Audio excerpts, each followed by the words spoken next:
حضرت ابو امامہ رضی اللہ تعالی عنہ روایت کرتے ہیں کہ رسول اللہ صلی اللہ علیہ وسلم نے فرمایا، علیکم بقیام اللیل فإنہ دأب الصالحین قبلکم وہو قربۃ لکم الی ربکم ومغفرۃ للسیئات ومنہاۃ عن الاثم۔ حضرت ابو امامہ رضی اللہ تعالی عنہ سے روایت ہے کہ رسول اللہ صلی اللہ علیہ وسلم نے فرمایا، تہجد ضرور پڑھا کرو کیونکہ وہ تم سے پہلے صالحین کی روش ہے۔ یعنی یہ نماز صرف امت مسلمہ کے لیے نہیں بلکہ ہم سے پہلے دیگر امتوں کے جو نیک لوگ گزرے ہیں ان کی روش بھی یہی ہے، اور تمہارے لیے اپنے رب کے قرب کا وسیلہ ہے۔ یعنی تہجد وسیلہ ہے کس کا؟ اللہ کا قرب حاصل کرنے کا، اور گناہوں کے مٹنے کا ذریعہ ہے، اور مزید گناہوں سے بچنے کا سبب ہے۔ یعنی پچھلے گناہوں کے صاف ہونے کا ذریعہ، نمبر 3 مزید گناہوں سے بچنے کی طاقت انسان کو نصیب ہوتی ہے اس کے ذریعے، یعنی گناہوں سے روک بنتا ہے۔ یہ روایت جو ہے ابن خزیمہ کی ہے۔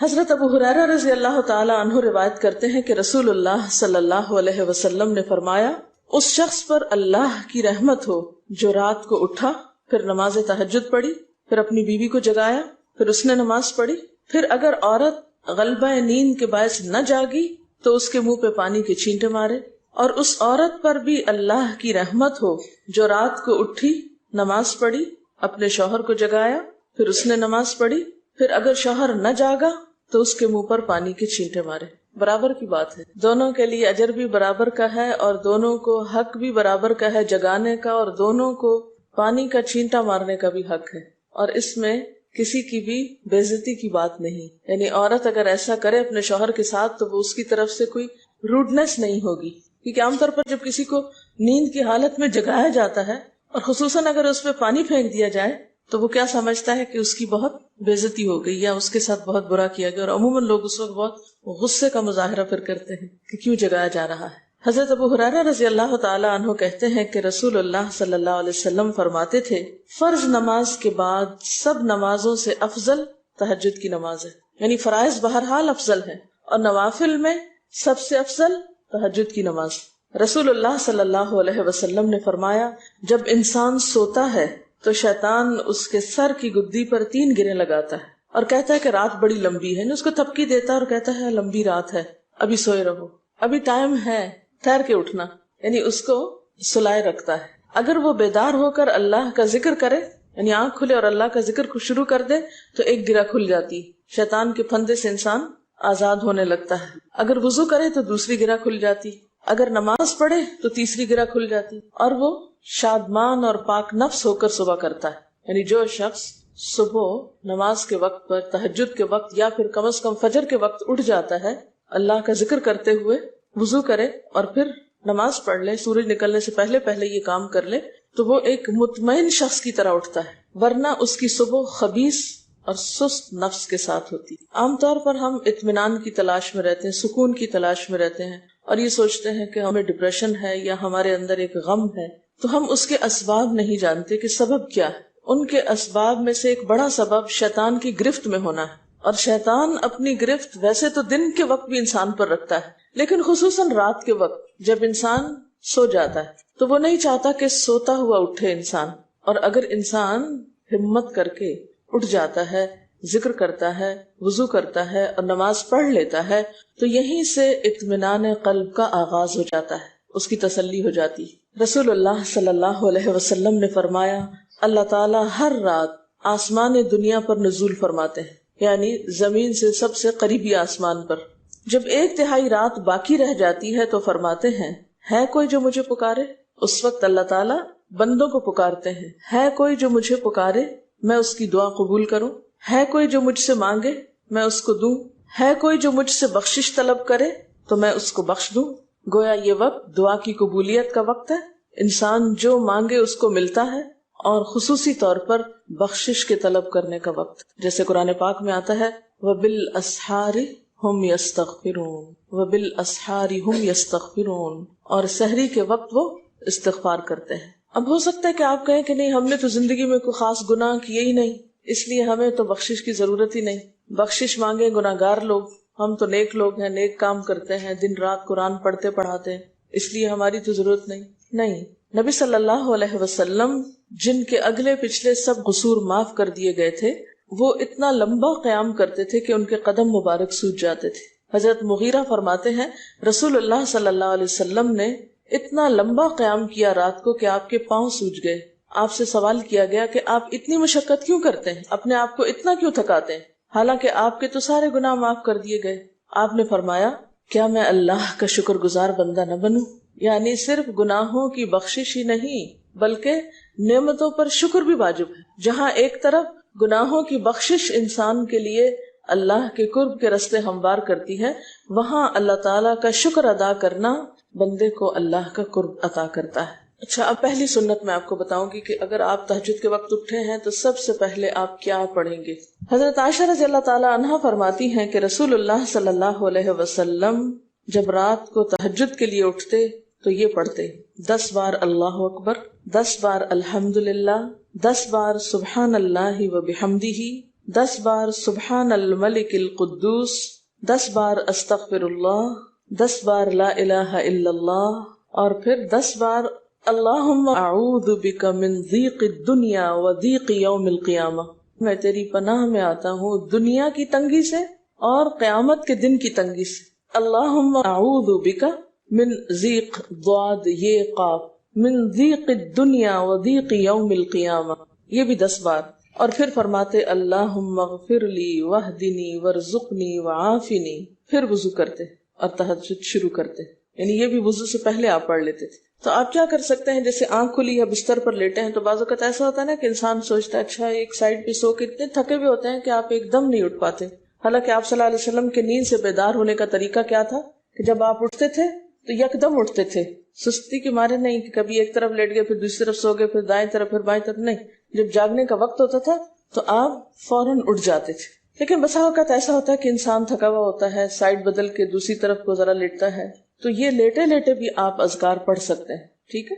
اور یہ سب آپ کو آتے ہی ہوں گے سوائے ایک وہ ذکر کے اللہم اعوذ بک من ضیق الدنیا و ضیق یوم القیامہ، اور ترتیب آپ یاد کر لیں اپنے بیڈ سائڈ ٹیبل پہ یا بیڈ پہ یا کہیں بھی، یہ نوٹس کسی پین کے ساتھ لکھ کے لگا دیں، چپکا دیں، اور جب یاد ہو جائے تو پھر اتار دیں، جب عادت بن جائے تو ہٹا دیں وہاں سے، ٹھیک ہے نا؟ جتنے دن عادت نہیں بنتی اتنے دن اپنے یادداشت کے لیے رکھ لیں۔ اسی طرح نیند سے اٹھ کر لا الہ الا اللہ وحدہ لا شریک لہ لہ الملک ولہ الحمد وہو علی کل شیء قدیر الحمد للہ وسبحان اللہ واللہ اکبر ولا حول ولا قوۃ الا باللہ، یہ بھی پڑھ سکتے ہیں۔ اچھا، ضروری نہیں کہ سب کچھ ایک ہی دن میں پڑھ لیں، یہ بھی آپ کر سکتے ہیں کہ ایک دن میں ایک چیز پڑھ لیں، دوسرے دن دوسری پڑھ لیں، تیسرے دن تیسری پڑھ لیں، ٹھیک ہے نا؟ اور اگر ساری ایک دن بھی پڑھنا چاہیں، دیکھیں وقت وقت کی بات ہے نا، ہو سکتا ہے اس وقت عمر کے اس حصے میں آپ پہ بہت ذمہ داریاں ہوں، آپ یہ سب کچھ نہ پڑھ سکتے ہوں، لیکن زندگی کا ایک ایسا وقت بھی آتا ہے جب انسان بوڑھا ہو جاتا ہے، جب اس کے اوپر باقی ذمہ داریاں کم ہو جاتی ہیں، پھر نیند بھی کم ہو جاتی ہے، پھر زیادہ عبادت کا موقع ملتا ہے، تو ایسے میں جب انسان کے پاس عبادت کے لیے وقت اور موقع زیادہ ہو تو پھر یہ ساری چیزیں بھی پڑھ لیں، ٹھیک ہے نا؟ پھر اسی طرح یعنی یہ جو روایت ہے کہ جس میں آپ صلی اللہ علیہ وسلم نے فرمایا جو شخص نیند سے جاگے، اور یہ تہجد کے وقت ہی نہیں، اگر فجر کے لیے بھی آپ اٹھ رہے ہیں تو یہ دعا پڑھ سکتے ہیں، لا الہ الا اللہ وحدہ لا شریک لہ، اور پھر الحمدللہ وسبحان اللہ واللہ اکبر ولا حول ولا قوۃ الا باللہ، پھر کہے اللہم اغفر لی، پھر کیا پڑھے اللہم اغفر لی، یا کوئی اور دعا کرے تو قبول ہوگی، اور اگر وضو کر کے نماز پڑھے تو وہ بھی قبول کی جائے گی۔ صبح اٹھتے ہی اللہ کی تعریف، اور آپ کو معلوم ہے کہ یہ جو چوتھا کلمہ ہے نا لا الہ الا اللہ وحدہ، اس کو دعا بھی کہا گیا، حالانکہ اس میں صرف اللہ تعالیٰ کی حمد و ثنا ہے، اور یہ یوم عرفہ کی دعا ہے۔ حدیث میں آتا ہے کہ مجھے اور مجھ سے پہلے انبیاء کو اس دن کی جو بہترین دعا سکھائی گئی، یعنی یوم عرفہ کی دعا، وہ لا الہ الا اللہ وحدہ لا شریک لہ، حالانکہ اس میں مانگنے کی تو کوئی چیز ہی نہیں، صرف اللہ کی حمد و ثنا ہے۔ جیسے حضرت ایوب علیہ السلام نے کہا تھا انی مسنی الضر وانت ارحم الراحمین، مانگا کچھ نہیں، انت ارحم الراحمین، انت ارحم الراحمین۔ اللہ تعالیٰ کی تعریف کر کے اللہ تعالیٰ کے نام کے ساتھ اس کو اگر انسان پکار لیتا ہے تو یہ بھی اس کے لیے بہت کافی۔ ایک اور روایت میں آتا ہے رسول اللہ صلی اللہ علیہ وسلم جب تہجد کے لیے اٹھتے، یعنی آپ ایک مرتبہ اٹھے، یعنی جو صحابی روایت کرتے ہیں، تو آپ نے بیٹھنے کے بعد آسمان کی طرف نظر کر کے سورۃ آل عمران کی آخری 11 آیات 190 سے لے کر 200 تک 11 آیتیں یہ پڑھی، ان فی خلق السماوات سے لے کر بالکل آخر تک، یعنی ضروری نہیں کہ کھڑے ہو کر آپ آسمان کی طرف دیکھیں، آپ اٹھے ہیں، چارپائی پہ بیٹھے ہوئے ہیں، ابھی وضو کے لیے نہیں گئے، بیٹھ کے آسمان کی طرف دیکھ کے پڑھ کے پھر اٹھ سکتے ہیں۔ اب اس میں آپ دیکھیں نا کہ انسانی نفس کی بھی ایک رعایت ہو جاتی ہے، لیٹے لیٹے آپ نے ایک ذکر پڑھ لیا، بیٹھ کے آپ نے دوسرا پڑھ لیا، پھر آپ وضو کو چلے گئے، تو اس میں وہ جو ایک طبیعت کی کسل مندی ہوتی ہے وہ بھی ساتھ ساتھ اللہ کے ذکر سے دور ہوتی جاتی ہے، اور ایک سٹیپ کے بعد دوسرا سٹیپ لینا بھی آسان ہو جاتا ہے۔ اچھا، اس میں آپ دیکھیں حکمت کیا ہے کہ آپ صلی اللہ علیہ وسلم نے کیا فرمایا کہ آسمان کی طرف دیکھ کے پڑھا جائے تاکہ اچھی طرح آنکھیں کھل جائیں۔ تو زبانی یاد کرنے کا مطلب یہ نہیں کہ آپ آنکھیں بند کر کے سوئے سوئے پڑھیں، کیونکہ بعض اوقات ایسا ہوتا ہے نا، آنکھ کھلتی ہے، ذکر شروع کرتے ہیں اور پھر پتہ ہی نہیں چلتا اور ذکر آدھے میں رہ جاتا ہے اور سو چکے ہوتے ہیں۔ اور پھر اگر آپ کو زبانی یاد نہیں ہوگی نا، دیکھ کے پڑھیں گے تو وہ الماری کی طرف ہی دیکھتے رہیں گے، آسمان کی طرف نہیں دیکھ سکیں گے، تو پھر سنت پوری نہیں ہو سکے گی۔ اور اسی طرح حضرت ابن عباس روایت کرتے ہیں کہ جب رسول اللہ صلی اللہ علیہ وسلم رات کو تہجد کے لیے کھڑے ہوتے تو اللہ پر تکبیر تحریمہ کے بعد یہ دعا پڑھتے: اللہم لک الحمد انت قیم السماوات والارض ومن فیہن ولک الحمد لک ملک السماوات والارض ومن فیہن ولک الحمد انت نور السماوات والارض ولک الحمد انت ملک السماوات والارض ولک الحمد انت الحق ووعدک الحق ولقاؤک حق وقولک حق والجنة حق والنار حق والنبیون حق ومحمد صلی اللہ علیہ وسلم حق والساعة حق اللہم لک اسلمت وبک آمنت وعلیک توکلت وإلیک انبت وبک خاصمت وإلیک حاکمت فاغفر لی ما قدمت وما اخرت وما اسررت وما اعلنت انت المقدم وانت المؤخر لا الہ الا انت۔ الہی تیرے ہی لیے ہے ساری تعریف، زمین و آسمان اور جو کچھ ان میں ہے سب کو تو ہی قائم رکھنے والا ہے، تیرے ہی لیے ہے ساری تعریف، زمین و آسمان اور جو کچھ ان میں ہے اس سب کی بادشاہی تیرے ہی لیے ہے، تیرے ہی لیے ہے ساری تعریف، تو ہی روشن کرنے والا ہے زمین و آسمان کو، تیرے ہی لیے ہے ساری تعریف، تو ہی بادشاہ ہے زمین و آسمان کا، تیرے ہی لیے ہے ساری تعریف، تو حق ہے، تیرا وعدہ حق ہے، تیری ملاقات حق ہے، تیرا کلام حق ہے، جنت حق ہے، جہنم حق ہے، تمام انبیاء حق ہیں اور محمد صلی اللہ علیہ وسلم حق ہیں، قیامت حق ہے۔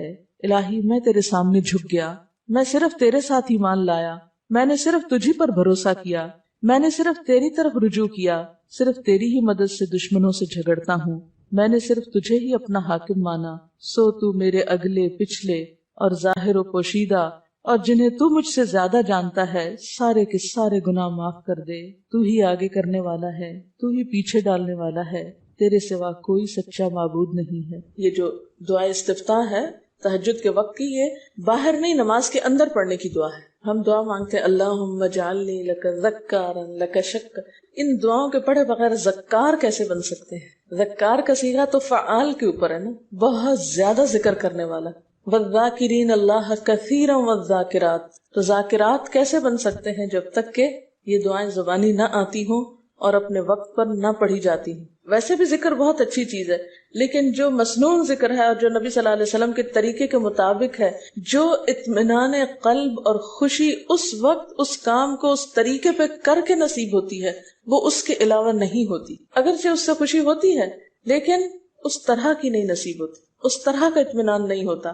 آپ تجربہ کر کے دیکھ لیں، سنت کے مطابق زندگی گزارنا اور اپنی مرضی کے مطابق زندگی گزارنا، یہ دو مختلف لائف سٹائلز ہیں، دو مختلف طریقہ ہائے زندگی ہیں، دونوں کا امپیکٹ فرق ہوتا ہے، اثرات فرق ہوتے ہیں۔ اور یہ نہیں کہ یہ کوئی بہت مشکل عمل ہے، بہت مشکل کوئی نہیں ہے، ہم کر سکتے ہیں، لیکن بات یہ ہے کہ ہم کرنے کی کوشش کریں، ارادہ تو کریں۔ پہلے تو آپ اپنے آپ سے یہ پوچھیں ارادہ بھی کیا کہ نہیں، کیونکہ اگر ارادہ ہو گیا نا تو کام بھی ہو جائے گا۔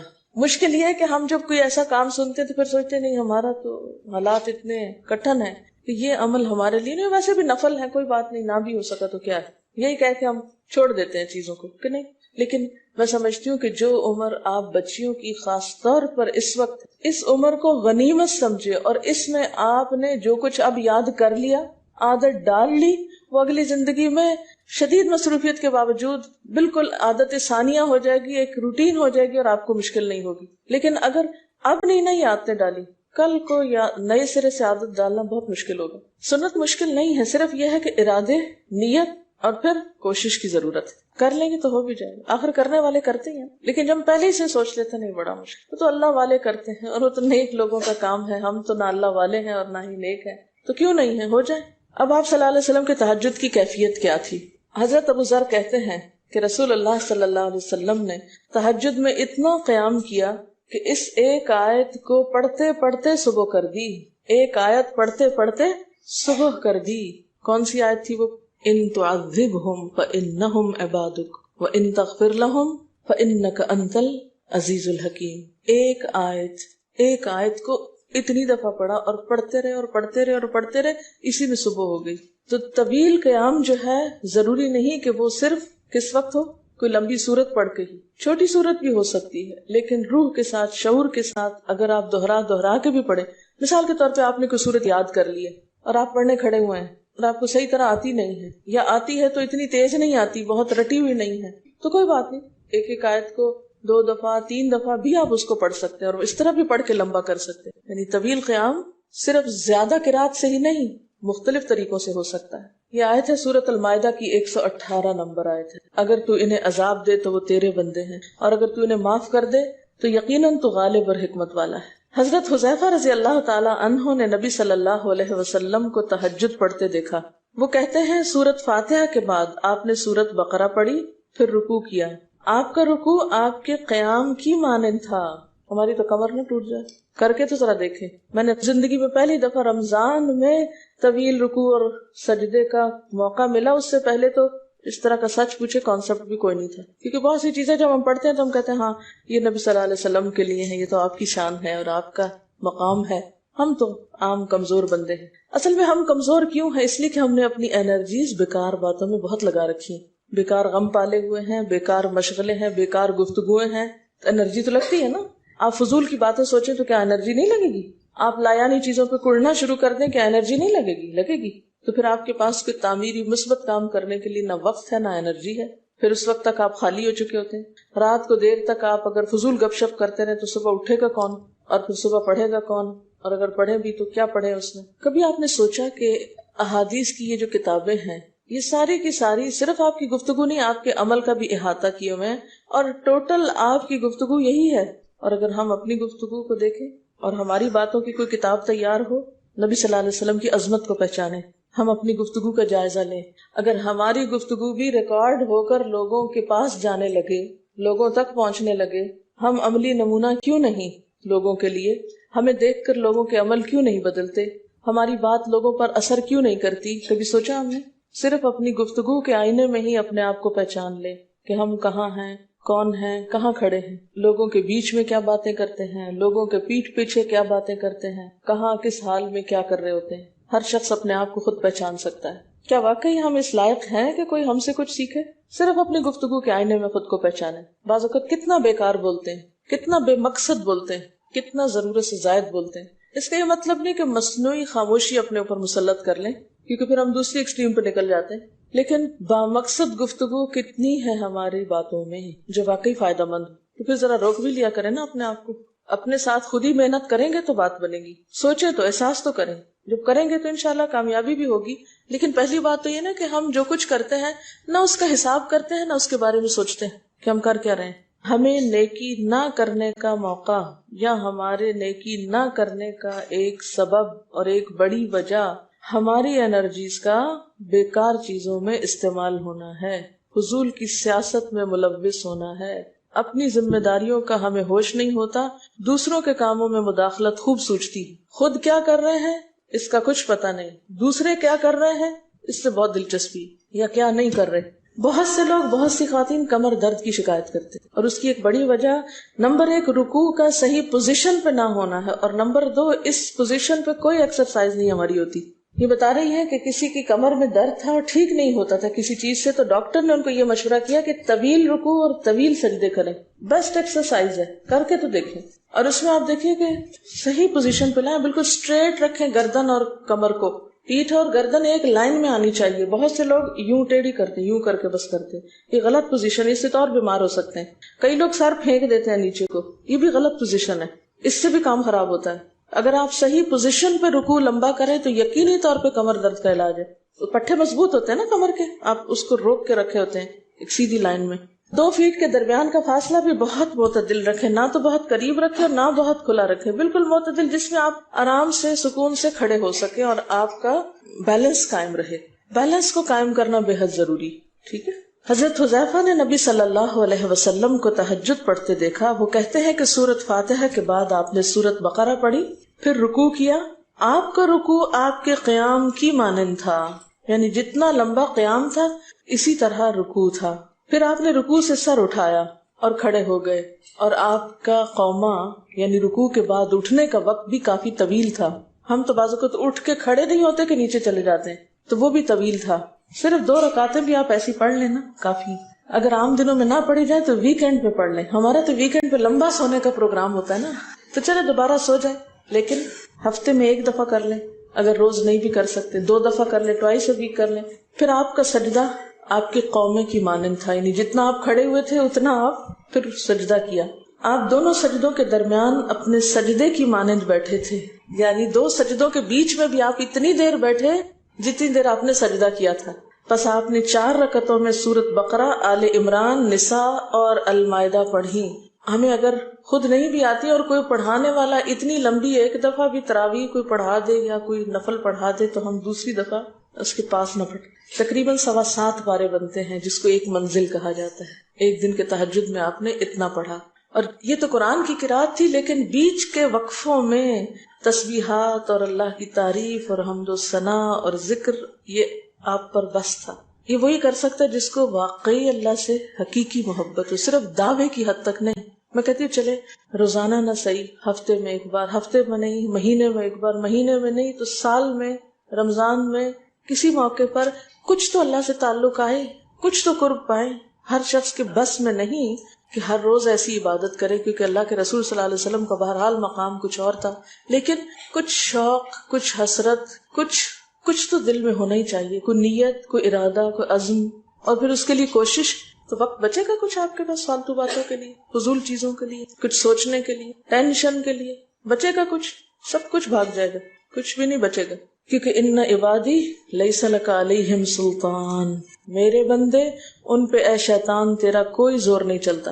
بس چلتا ہی نہیں ان پہ، تیرا سارا زور ہی ان پہ چلتا ہے جو فالتو ہوتے ہیں.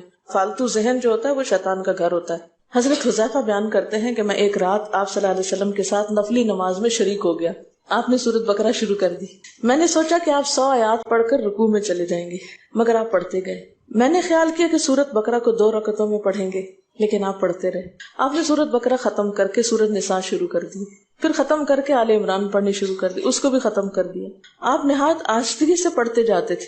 جب ایسی آیت تلاوت کرتے جس میں سبحان اللہ کہنے کا حکم ہوتا ہے، جیسے سبح بحمد رب جیسے مثال کے طور پر، تو سبحان اللہ کہتے. اگر کچھ مانگنے کا ذکر ہوتا تو سوال کرتے، اگر پناہ مانگنے کا ذکر ہوتا تو اعوذ باللہ پڑھتے. اس حدیث سے یہ بھی پتہ چلتا ہے کہ صورتوں کی ترتیب ضروری نہیں، کیونکہ آپ نے پہلے النساء پڑھی پھر آل عمران پڑھی. یہ جو ہر وقت لوگ پیچھا کیے رکھتے ہیں نا، بعض اوقات تو بہت ضد کرتے ہیں کہ آپ نے پہلی رکعت میں یہ پڑھائی تھی تو دوسری میں یہ کیوں پڑھا دی. یہ تو سنت میں ملتا ہے کہ پہلی رکعت طویل ہے دوسری کے مقابلے میں، لیکن یہ لازم نہیں کہ جو پہلی میں پڑھے اس کے بعد آگے والی صورتوں میں سے پڑھے، پیچھے والی بھی سے نہیں پڑھ سکتے. رسول اللہ صلی اللہ علیہ وسلم نے عبداللہ بن عمرو سے کہا، مجھے بتلایا گیا ہے کہ تم ساری رات نفل پڑھتے اور دن کو روزہ رکھتے ہو. اگر تم ایسا کرو گے تو تمہاری آنکھ کمزور اور طبیعت سست ہو جائے گی. یعنی ہر روز روزہ اور ہر رات جگراتا تمہاری جان اور تمہارے بال بچوں کا بھی تم پر حق ہے. اس لیے روزہ رکھو اور افطار بھی کرو، اور رات کو قیام کرو اور سو بھی. یعنی ساری رات تہجد پڑھنا یا نفل پڑھنا پسندیدہ نہیں ہے، رات کو سونا بھی پسندیدہ ہے. ہمارے ہاں 27ویں رات کو پوری رات جاگنا لازم سمجھا جاتا ہے، تو نبی صلی اللہ علیہ وسلم سے کوئی رات بھی پوری کی پوری جاگنا ثابت نہیں. کیونکہ اگر انسان صرف جاگتا ہی جاگتا چلا جائے تو وہ آسان ہوتا ہے، ایک دفعہ سو کے پھر اٹھنا جو ہے نا وہ اصل میں نفس کا امتحان ہوتا ہے، وہ مشکل ہوتا ہے. اسی طرح نبی صلی اللہ علیہ وسلم 3 دن سے کم میں قرآن مجید ختم کرنا پسند نہیں فرماتے تھے. آپ نے حضرت عبداللہ بن عمرو سے فرمایا کہ 1 ماہ میں پورا کر لو. انہوں نے عرض کی میں اس سے زیادہ تلاوت کی طاقت رکھتا ہوں، تو فرمایا 20 دن میں کر لو. ان کا میں اس سے زیادہ کی طاقت رکھتا ہوں، فرمایا 7 دن میں ختم کر لیا کرو، اس سے زیادہ کی اجازت نہیں. یعنی وہ ایک منزل کر کے. صحابہ کرام چونکہ اس زمانے میں مصحف اس طرح تھوڑی چھپے ہوئے تھے کہ کتابوں کی شکل میں ہوں. جو قرآن تھا لوگوں کے سینوں میں تھا، یاد کیے ہوئے تھے، اور وہ یاد کیا ہوا کہیں صبح کے وقت الگ بیٹھ کے نہیں پڑھا کرتے تھے. وہ کہاں پڑھتے تھے؟ تہجد میں نماز کے اندر پڑھا کرتے تھے. اب یہ تو ہم لوگوں کی مشکل ہوگی نا کہ ہمیں آتا کچھ نہیں زبانی، تو پھر ہم دیکھ کے پڑھتے ہیں تو نماز میں پھر وہ مشکل ہوتا ہے تو الگ رکھ کے پھر اس کو پڑھ رہے ہوتے ہیں. ٹھیک ہے، لیکن زیادہ بہترین پڑھنا نماز کے اندر کا پڑھنا ہے. اگرچہ دیکھ کے پڑھنے کی اس میں بھی اجازت ہے، لیکن ان کی چونکہ شدید حرص تھی حضرت عبداللہ بن عمر کی، تو آپ نے ان کو 3 دن کی پھر اجازت دے دی تھی. اور آپ نے فرمایا کہ اس شخص کو قرآن کی کچھ سمجھ نہیں ہو سکتی جو 3 سے بھی کم دن میں قرآن پڑھے. نبی صلی اللہ علیہ وسلم نے فرمایا جو شخص رات کے نوافل میں 200 آیات تلاوت کرتا ہے وہ اطاعت گزار مخلص لوگوں میں شمار ہوتا ہے. انہ من عبادنا المخلصین، وہ آتا ہے نا قرآن پاک میں انبیاء کی صفت میں سے. تو جو شخص رات کو نماز میں یعنی نفل میں 200 آیات تک تلاوت کرتا ہے وہ اطاعت گزار مخلص بندوں میں شمار ہوتا ہے. اور سنن دارمی میں واضح طور پر آتا ہے کہ نبی صلی اللہ علیہ وسلم ساری رات نوافل نہیں پڑھا کرتے تھے.